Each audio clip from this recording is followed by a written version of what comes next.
I'm 36 years old and I have an $11 million net worth. Year to date, my investment portfolio has generated over $10,183.23, 100% passively. And you can actually see the screenshot right here. Now, in this video, I'll break down to you exactly how I started, how I got here, and the exact vehicles that make up my portfolio, and most importantly, how you can start today exactly where you are with what you have. Now listen, on today's video, there's going to be two kinds of people that are going to be watching this. There's going to be people who have $100,000 in liquid capital that they can deploy and invest, and there's going to be the other kind of person that doesn't have the $100,000 that maybe needs to get there. And just like Charlie Munger said, if you want to be rich, if you want to be wealthy, do everything you can to make your first 100,000, because your first 100,000 is going to be the hardest money that you'll make in your life. What I'm going to do first, I'm going to speak to the people that actually have the $100,000 liquid first, and then I'll come back around to the people that don't have it and how to make it. So if you've got the $100,000 liquid right now, what I would do is I would look into thinking about, is this money something that I don't need to pay rent tomorrow? Is this something that I can put away, that I can invest? And while I am here working on my business or whatever it is that you have that actually generated you 100,000, and if the answer is yes, then you are in the right place. Now, I always say, unless you have at least $100,000 in liquid capital that you can invest, do not look into investing. Here is why. Anything that is completely passive is going to earn between 8 to 12% year over year. And anything less than $100,000 invested is just simply not worth it, because even if we take just the 10%, average on a yearly interest rate at 100,000, that's $10,000 per year. That's about $830 per month. At that rate, it's worth it. It's money that you can actually care about. But anything less than that then is just simply not worth it. And that's why I always cringe whenever I see someone that's got $1,000, $2,000, $5,000 that are just like, I've got some money in the bank. Where do I invest it? Where do I put it? It's like, dude, first build to $100,000 and then start looking and thinking about investing. But here's how I got into investing. I am not an investor by any means. I don't understand investing. I kind of kept away from it for the longest time. As I started building my businesses and I started, succeeding and started getting some liquid capital, I remember when I had about $150,000 in liquid capital, I started looking at different things. I started looking into real estate. I was spending actually a lot of time into real estate. I never understood stocks. I never understood bonds, but real estate kind of attracted me because at the time I was following Grant Cardone, and he was the person that I wanted to become like, and he was heavily involved in real estate. And so as I started learning real estate, I realized that I was spending about 10, 15 hours per week learning about this thing that I wasn't even interested in. It was just that I wanted to invest my money and realize if I spend that time back into growing my business, I would actually be able to grow my business a lot faster and a lot further. So I kind of kept it away until one time, maybe like 3 years later, I now had probably about like $1.5 million in the bank, was not doing anything with it. Everyone called me stupid. I had a business that was generating about $2-3 million a year in net income, and it was just going in the bank and was going nowhere. It was not growing. It was not doing anything. And I had paid about $85,000 for a Tony Robbins mastermind. And I remember in the room, there was Ray Dalio, there was Warren Buffett, and there was Jamie Dimon, the CEO of JP Morgan. And Ray Dalio came out and they were talking about this. It's called the all-weather portfolio, which is technically it is an investment portfolio, an investment strategy for cowards, for people who do not understand investing, who are not interested in learning investing, who don't want the moonshots when it comes to investing. They don't want the 20, 30, 40% year over year return. They have a business, it's growing, their money is kind of sitting aside, and instead of it just sitting in the bank collecting dust, it's going to go there. They don't have to lose sleep over. They don't have to think about it, because essentially that was one of the biggest reasons why I wasn't investing my money, because every time I wanted to invest my money in anything, I needed to learn about it. I needed to always stress over. I needed to check and stuff like that. And I just was not interested because I was obsessed with my business, and I still am obsessed with my business. That's what I know. That's what I take. I guess I take all of the risk, and I thought to myself, I'm taking my risk here in my business all day long. The money that I have here, I just don't want to lose it. I don't even care if it grows. I just don't want to lose it. And so I want something that I don't even think about. And so Ray Dalio's all-weather portfolio, which I'll have here in the screen, actually teaches you about how to have diversity. And he talks about uncorrelated assets that don't have anything to do with each other, meaning if one of them goes up or down, the other is not correlated with it. So that's like gold and stocks. That's like crypto and real estate. That's like, again, crypto and, and stocks or whatever. It's like they don't really move up or down together.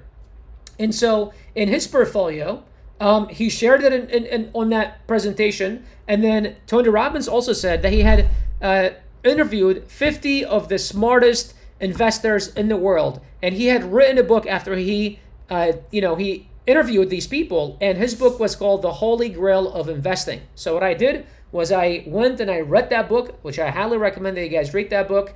And then after, I literally took a screenshot of that investment kind of portfolio and that strategy. And I went to my wealth manager. I said, look, here's $20,000 that I'm going to start with. I want you to allocate it this way. Then every month for the next year, I want you to ding my bank account $10,000 every single month. I want you to take it out and then just distribute it amongst all of the different portfolio, kind of components, just the same way. Don't touch it. Don't do anything to it. Nothing.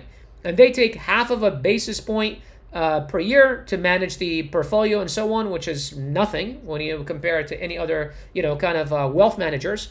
And I've had this investment portfolio for the last about 3.5 years now. I started in September of 2022. And to date, I have contributed $372,000. And right now, its market value, it's $547,377.56, as you can see on the screen. And in fact, to date, I actually lied. It has generated $43,797.80. So that is actually $10,949.45, because last time I checked, it was probably about a couple weeks ago, but I just literally logged in right now, and it's gone up a little bit. Now, that said, stocks are all-time high, bonds are all-time high, so things are kind of looking a little bit better than usual, but it's, on average, so far this year, it's up about 15%, 10 or 15%. On the whole portfolio. Now, for the last couple of years, it's only, on average, it's gone up about 9.5%, 10% year over year. But so far this year, in 4 months, it's already gone up about 10%. I don't anticipate that to happen for the rest of the year. It'll probably go down. On average, it'll probably be 10%, or maybe I'll have a crazy year, but I'm pretty sure the following years, it's going to go down or whatever. It's not going to grow as much. But again, on average, for the last 3 years, it's been growing at 10%. Again, I have put in $372,000, and right now it's at $547,000. That means my portfolio has gained $155,000 for me, literally doing absolutely nothing. Once a quarter, I used to, for the first year and a half, 2 years, I used to spend once a quarter about an hour with my wealth manager reviewing it. For the last year and a half or so, I have not done anything. Maybe every time I remember, like every 2-3 months, I'll log in, just kind of look at what's going on, and that's it. Now, I have not contributed to it for probably over a year now. I just kind of, because I started getting low on cash. I had money invested in different things. Also, my business hasn't been doing as well for the last few years, and I've been reinvesting everything back into it to help kind of pivot, because we've been pivoting a little bit and so on. And so I haven't really invested anything back into the portfolio to continue growing it, although I am expecting about a couple $100,000 to come from an exit that we're about to have, and I'm about to split that money between my crypto portfolio and this portfolio. So I'm probably going to inject between $50,000 to $100,000 into this portfolio to get it to grow. But right now, again, it's making about $10,000 per month. My goal is to get it to be making about $25,000 per month, which at about a 10% year over year kind of return, I would need to have about $2.5 to $3 million in there. So still ways away to get there, but that's kind of one of my next goals that I want to get to. Now, obviously, if I have years like this where I'm, it's making, probably make 40% on the year, then it's like, well, I don't need that much, but I don't see that to continue to happen. It's just a moment in time. Now, if you're thinking what the breakdown of the portfolio actually is, I'm going to have a screenshot here on the screen. It is 7.5% gold, 7.5% commodities, 30% stocks, that's the S&P and so on, 15% intermediate US bonds, and 40% long-term US bonds. Now, don't ask me why, because I'm telling you, I don't know. I took it from Ray Dalio. Ray Dalio manages, a few $100 billion in investments, and so he's a lot smarter than me. Tony Robbins interviewed him, and he literally put this strategy in his book. So I would highly recommend you guys read The Holy Grail of Investing. I'm not telling you this is what you should do. This is what I did. This is what I've been doing for the last 3.5 years, and this is where it got me. And by no means am I a financial advisor. I'm a dumbass when it comes to investing, and so do not take it from me. I'm just telling you what I've done and what's worked for me. And believe it or not, until I made this video, I didn't even know what the hell intermediate US bonds were or long-term US bonds are. Now, according to ChatGPT, U.S. Intermediate term U.S. bonds are U.S. government or corporate bonds that typically mature in about 3 to 10 years, low risk than stocks, moderate interest rate sensitivity, and usually used for income stability. Long-term U.S. bonds, they're bonds that mature typically between 10 to 30 years, usually pay higher interest than short-term intermediate bonds, but prices swing much more than when interest rates change. Higher risk, higher reward within bonds. Don't know what it is, don't know what they are. I just literally took the screenshot, I went to my wealth manager and I said implement, and it's been paying off pretty well for me. So if you've got at least $100,000 that you can invest, I highly recommend that you find a vehicle. You don't need to follow my stuff. Find a vehicle that can produce at least 10%, year over year, and put your money in there. Don't look for stuff that does 20, 30, 40%. If you do, make sure that you're spending a lot of time, but that's not going to be passive unless you're going to make that your main job. If your main job is not that, or you're not interested, then find something that is passive. I wouldn't just put it in the S&P, because then what are you going to do when the stock market is down? Now, that said, people will say, well, for the last whatever many years, if you kept your money long enough, then it's going to, average out about 8, 9, 10%. And that's honestly what I'm looking for. I'm not looking for making 20, 30%. I just want to beat inflation and a little bit more. And I want a store of value. That's pretty much what I'm looking for. Now, if you've got the $100,000 liquid, and maybe you own a business that's helped you do that, and you realize that AI is here and it's lucrative and it's going to help you beat your competition, and you want to implement AI in your business, check out the link below and go watch this short presentation where I show you exactly how we can help implement in your business to help you scale your business, automate repetitive tasks, and so on. Now, those of you that don't have the $100,000 just yet, here is my advice for you.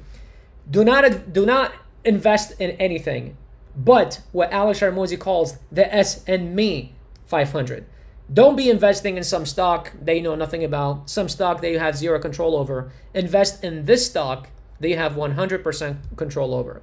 To date, I've invested $1,083,000 into coaches, masterminds, consultants, and courses. And that's helped me generate $37 million. After launching the first 7 businesses and failing in those 7 businesses, business number 8 and 9 succeeded. Why? Because I realized that whatever it is I'm trying to do, someone else has done it before me. And instead of me, trying to do it by myself through trial and error, I'd rather piggyback off of someone else's success. And so what I did is every time I wanted to do something new, until today, I go and find someone that I can get a hold of, that I can teach me directly, obviously preferably one-on-one, but when you're first starting out, you cannot afford one-on-ones. I borrowed my very first course. I actually put it on a credit card, on my girlfriend's credit card, because I was $150,000 in debt when I first started. Reinvest all of your money back into yourself, okay? Until you've got enough to that $100,000, and then go invest it in something else. Until then, continue reinvesting back into yourself, up-leveling your skills, improving yourself, self-development, read books, watch podcasts, take courses, upskill. And if you are afraid that AI is going to take over your job, AI won't take over your job if you stop being afraid of it and start looking at it as, how can I leverage it to become 10 times more valuable so I can provide more value to society and I can get paid more. Those that are going to be afraid of AI and push it, they're going to get pushed out. Leverage it and upskill yourself. And if you want to learn directly from us, we're hosting a live presentation that I show you exactly how to leverage AI and make between $3,000 to $10,000 per month per business from implementing simple AI solutions into those businesses. Click the link below, go register. I'll see you guys in the next one. Hope you enjoyed this one. If you did, subscribe. Take care.